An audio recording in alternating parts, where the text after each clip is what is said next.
Pembahasan kita kali ini mengenai sistematika penelitian.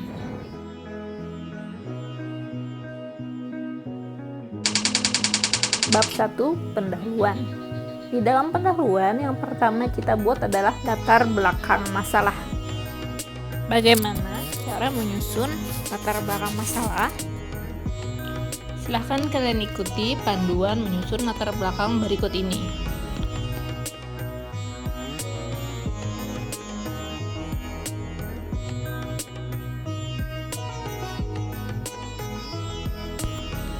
Kemudian, rumusan masalah. Bagaimana cara membuat rumusan masalah?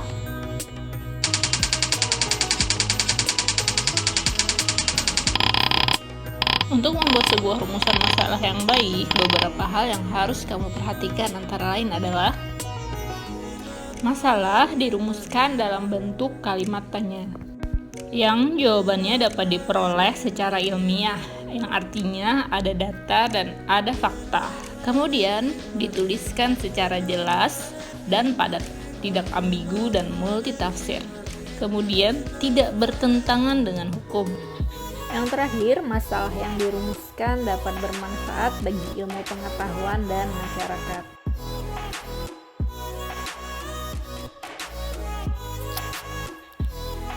Di dalam pendahuluan, kita perlu juga menuliskan tujuan dan signifikansi penelitian. Apa itu tujuan penelitian? Tujuan penelitian merupakan jawaban dari pertanyaan penelitian. Kita mencari kata operasional yang tepat untuk menjawab rumusan masalah yang ada. Contohnya, pertama, mengidentifikasi, mendeskripsikan, mengukur, menganalisis, membandingkan. Misalnya, penelitian ini bertujuan untuk mengidentifikasi bla bla bla bla bla, seperti itu ya. Jika dilihat dari signifikansinya, penelitian kuantitatif dapat dilihat dari 4 sisi, yaitu akademis, praktis, sosial, dan teknis. Suatu penelitian dapat dikatakan memiliki manfaat akademis jika jawaban yang telah diperoleh dapat menyumbang pemahaman ilmiah, perbaikan atau modifikasi teori yang telah ada, atau bahkan membentuk konsep atau teori baru. Kemudian, penelitian yang memiliki manfaat praktis jika penelitian tersebut dapat dimanfaatkan langsung untuk tujuan dan kepentingan praktis pemecahan suatu masalah. Lalu, manfaat sosial dari suatu penelitian dapat berupa pembentukan kesadaran, pengetahuan, serta sikap masyarakat atau kelompok sosial tertentu. Sedangkan, manfaat teknis dalam penelitian terjadi jika penelitian tersebut berusaha untuk menjawab masalah penelitian dengan melahirkan teknik atau metode penelitian atau pengukuran yang lebih valid atau reliable. Apa manfaat penelitian Anda?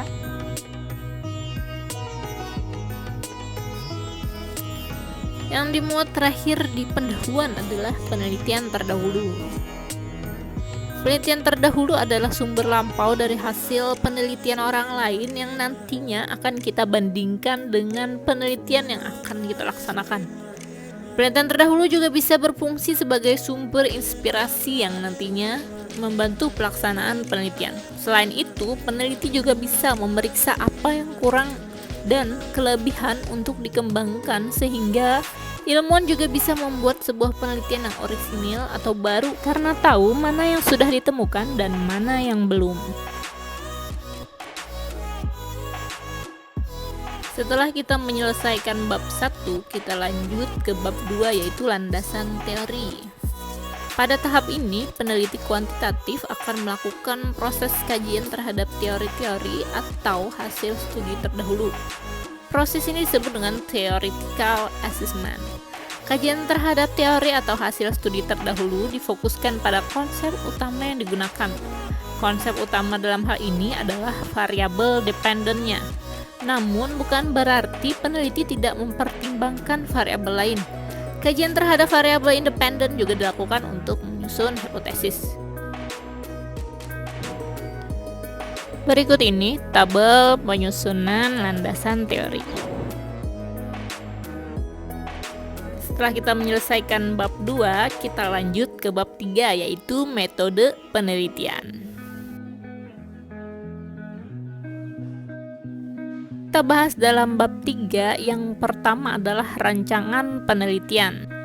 Di sini kita akan menjelaskan secara detail rancangan penelitian yang kita pakai. Rancangan penelitian atau desain penelitian diartikan sebagai strategi mengatur latar penelitian agar diperoleh data yang valid sesuai karakteristik variabel yang diteliti. Di dalam bab 3 kita juga akan membahas populasi dan sampel. Populasi dan sampel digunakan jika penelitian yang dilakukan mengambil sampel sebagai subjek penelitian. Akan tetapi jika sasaran penelitiannya adalah seluruh anggota populasi, maka istilah yang sesuai adalah subjek penelitian. Hal-hal yang dibahas dalam bagian populasi dan sampel adalah: pertama, identifikasi dan batasan-batasan populasi. Yang kedua, prosedur dan teknik pengambilan sampel. Yang ketiga, besarnya sampel. Tabel berikut merupakan penentuan jumlah sampel dari populasi tertentu dengan taraf kesalahan 1%, 5%, dan 10%. Kira-kira kalian paham nggak? N di sini maksudnya populasi, sedangkan S maksudnya sampel. Kemudian dalam bab 3 kita juga akan menuliskan tentang teknik pengumpulan data. Pada bagian ini diuraikan teknik pengumpulan data yang digunakan, misalnya tes, observasi, wawancara, kuesioner, atau dokumentasi. Uraian mengenai teknik pengumpulan data disertai dengan prosedur, data yang akan diperoleh, tenaga yang dilibatkan beserta kualifikasinya, dan durasi waktu yang diperlukan. Kemudian instrumen penelitian. Pada bagian ini dikemukakan instrumen yang digunakan untuk mengukur variabel yang diteliti. Kemudian dipaparkan prosedur pengembangan instrumen pengumpulan data. Suatu instrumen yang baik harus memenuhi syarat validitas dan reliabilitas. Instrumen penelitian dapat diambil dari instrumen yang sudah baku, atau adaptasi dari instrumen yang sudah baku, atau instrumen yang dikembangkan sendiri oleh peneliti. Yang terakhir yang perlu kita uraikan di bab 3 adalah teknis analisis data. Pada bagian ini diuraikan dan dijelaskan jenis analisis statistik yang digunakan. Pemilihan jenis analisis data sangat ditentukan oleh jenis data dengan tetap berorientasi kepada hipotesis yang hendak diuji.